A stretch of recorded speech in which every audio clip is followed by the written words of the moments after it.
Hi, I'm Jim Hunt from MarineMax Naples, and we're on board one of our great trades. It's a 2021 Sea Ray 290 Sundeck. She is well equipped across the board with the twin 250 Mercury V8s with the joystick piloting. Also has the sea deck that actually comes through on the swim platform and all the way through the cockpit, which is beautiful because it's a nice snap-in style. Large sun pad on the back of the boat for definitely sunning and having some fun.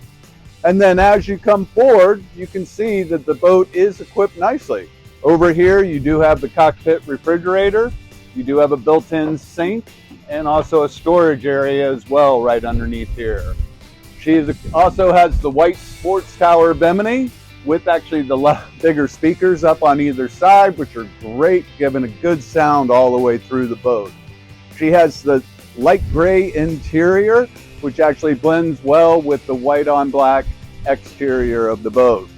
As you come forward, she does have the Elite Plus package, so she has a lot of great extras on there. She does have the 12-inch screen, the Fusion stereo system, and also even an upgraded head on here as well.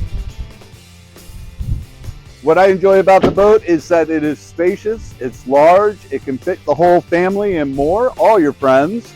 And what's nice is that she's very easy to operate because she does even have the windlass anchor system up forward as well. Again, my name's Jim Hunt from MarineMax Naples. Come on down and see us.